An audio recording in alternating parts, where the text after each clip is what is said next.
Hey guys, welcome to my channel. I'm Junhan. Now I realize there are a lot of people out there who actually owns a car and wants to make their car look cooler and better visually, but they don't know where to start because in the world of cars, there are just way too many modification lists you could do to a car and people easily get confused.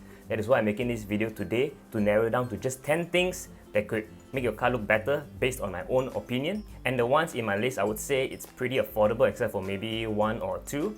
And I gotta put this out there. This is based on my personal preference, so some will disagree, some will agree. I definitely acknowledge that. And it also depends on certain countries because I realize that some countries is popular with a certain mod while the others is not. Like for example, in Japan or in Thailand, the modification car culture there, some other countries will think that they are doing is like racers. No matter how ugly you think one car is, it's their decision to make it that way, and we should treat it with respect and never ever discriminate them. Because imagine a car culture, everyone following the same safe rules, and then all we just look the same and you look very boring. That is why we need more the ones that actually stands out and go out there and make modification not based on other people's opinion, but just do it just for yourself. Hashtag build like no other from no equal. And without further ado, let's start with the 10 things that I personally think will make your car look better visually. Okay, the first one in the list will be LED light bulbs. A lot of cars uses halogen or filament which produces orange light, which is okay, but then it's pretty standard and looks very normal. Whereas LED usually produces white or bluish light, which looks much cooler and classier and also looks sportier because a lot of the modern cars nowadays, or the higher end ones, the more expensive ones, the lights are white because it looks much better. So, and it's actually not very expensive to invest in LED light bulbs. Also, it can last as long as the normal halogen bulb you currently have, or if not even longer, because filament bulb or halogen bulb actually heats up very fast, which reduces the lifespan, whereas LED light bulbs doesn't heat up that much except for the driver itself, which is required to power the LED. But nowadays a lot of LED light bulbs comes with a fan inside which actually blows the driver itself, so I think it's pretty worth it. So you're actually paying it's a one-off thing. You pay once and then you can use it for the rest of your lifetime of your car. So you can change your headlights, your fog lights. It will look significantly better, especially at night. So here's a picture. I'm going to compare the ones with halogen bulb, the normal orange one, and then the ones we change to LED.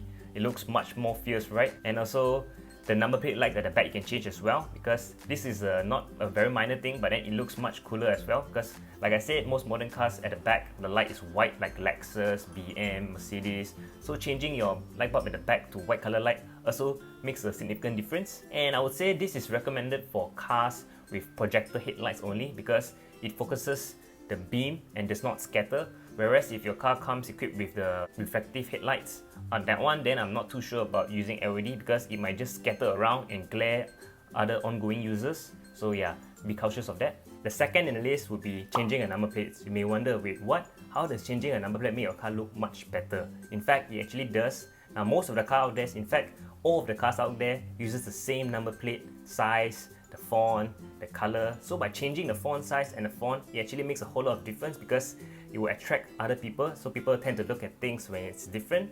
And there are actually endless choices you can choose from to customize your number plate. So starting from the type of number plate, whether you want it to be acrylic or you want it to be printed, and then you can change the different type of fonts and then the font size as well, and as well the background plate, whether you want it to be full frame which follows the shape and size of the car, or you want it to be the traditional rectangular one, or you want it to be the square one. So yeah, there are many options to choose from.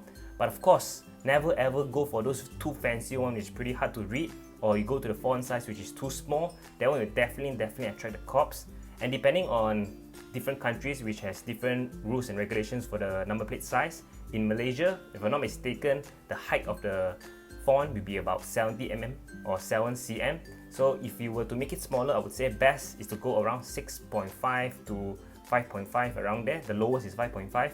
Any smaller than that, you definitely get pulled over. So yeah, please do it at your own risk. The third in the list will be changing your rims or your wheels. Now the wheels are like your shoes. So imagine someone is wearing a slipper, another one's wearing a Yeezys. The Yeezys one will definitely gain more attraction, right? There are different kind of wheels, so a lot of people nowadays go for the darker wheels because it looks much sportier and it actually makes the car look lower because it actually hides off the gap, the fender gap between the tire and the wheel arch lining because it's all black, so you can't really see the distance it has.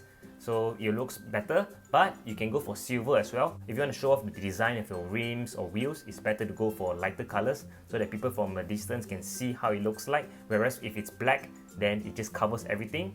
But silver wheels, again, you will definitely make your car look taller if your car has a very wide render arch gap. So this one, it depends on yourself. And there are also different kinds of wheels that are made. So first you have cast is the cheapest, and then you got the flow form, the second one, and then the last one is forged, which is the most expensive.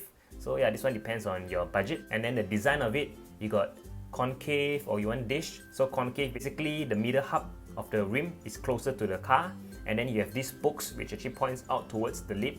This is nice because when you're driving, you look from the side, you can see it spinning, which looks very cool. The second option will be the dished rims, which basically really means dish. So basically your rim will be all the way towards the car, and then you got this layer, outer layer. So yeah, this one depends on your choice. Generally, larger wheels will look much better, but then of course you don't go too big.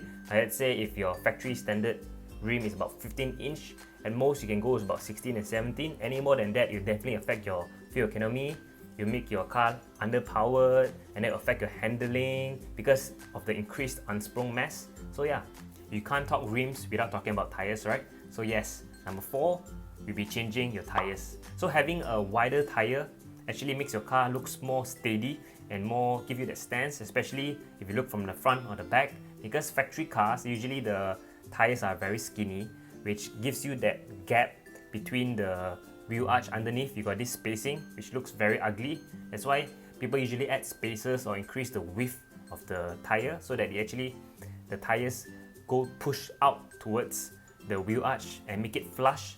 If it's flush, it looks much better. Usually if you go for larger wheels, the tire sidewall or the aspect ratio tend to be smaller, and that can also make your car look much sportier as well. Number 5 would be tinting your car. Generally, if your car looks darker, it looks much sportier. So the easiest way to do it is tinting your windows. But of course, you have to follow the rules and regulation or the laws set by the own specific government, because you can't have too dark. So let's say in my country, Malaysia, the rear windscreen is you can go 100%, the rear passenger windows can go 100% as well, and then 50 for the front passenger, and then 30 for the front windshield. If you tint too dark, it would affect your visibility at night. So that's why don't go as dark as possible. You just go to the one that you feel comfortable with. Definitely having a tint is better than no tint at all. And it also not only makes your car looks better, it also helps your car in terms of the interior. So let's say if it's a very sunny day, it heats up your cabin, and then your leather steering wheel may crack and cause all sorts of issues which you do not want. So yeah, that's a very good thing, which is tinting your car. Another optional thing you can do, which is tinting your taillights or headlights. Now this is highly controversial. Some may think this is a bit too much. Some will think it looks good on their car. To me personally, I would think it depends on what car you're trying to put on. So let's say if you put on a very expensive car, then I would think it's not worth it. But maybe if you go for a normal cars like Toyota or Honda, you put it, you may pull it off. Number 6 will be chrome delete. No, not delete stuff like delete the components or anything, but basically just wrap whatever that is chrome black. This is a pretty common one, because if you want your car to be classy or luxury, then yes, you can leave it chrome. But if you want your car to look sporty and aggressive, then you should always wrap all your chrome bits to black. You look more aggressive, and it also hides away those swirl marks which can very easily be seen on chrome surface. The common chrome delete would be the grills, the car logo, the door handles, and anything basically that has chrome. So it depends on different cars. Basically anything chrome, you make it black. Number 7, okay, this one applies more to common passenger cars. So that is emblem delete. You wonder, wait, this is very unnecessary. Why would you want to delete the emblem? But actually, by removing all the rear emblems, it actually makes your car looks much neat, clean, and tidier. It also accentuates the body of the car, and also the paint of it. It stands out much more. But of course, if you got very expensive cars, like let's say a Honda Civic Type R, of course you won't remove the Type R logo, right? So yeah. Number 8 will be black roof or side mirror. So this is very similar to the chrome delete, but this one is not chrome. This one is let's say if a car comes with a body colored roof or side mirror, if you wrap it black, the car will look lower. You look lower but not actually lower, because if you wrap your roof black, it actually covers the roof line, so you can't really see the roof line of the car, and it makes the car actually look lower. Same goes for the side mirror as well. So yeah, I see a lot of cars nowadays, they do that, and it actually makes the car looks really much aggressive. Number 9 would be adding additional body parts to your car. So let's say you want to put a front lip, you want to put a side skirt extension, a diffuser.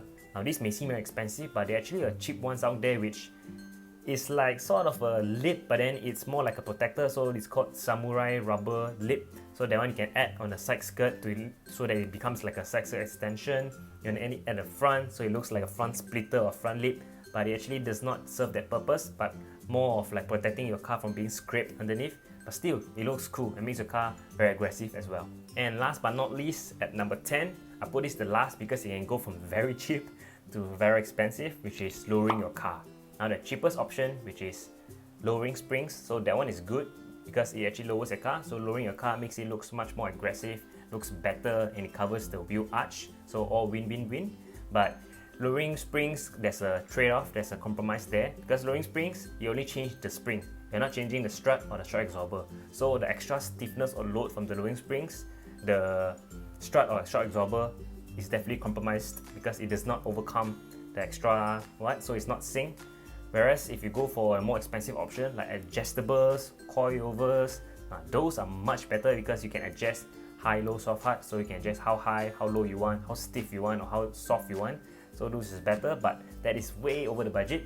This video today is more towards budget, so I would say lowering springs is the way to go. But if you go for lowering springs, so cheaper option will always have the most compromises. So number 1, which is practicality. So at the back, you can't really fit that much passenger anymore because your car is lowered, and then you don't have the strut to actually hold it. So the whole car will actually go down, which is bad. Number 2, you can't go through, let's say, a very steep road, and if it's very bumpy.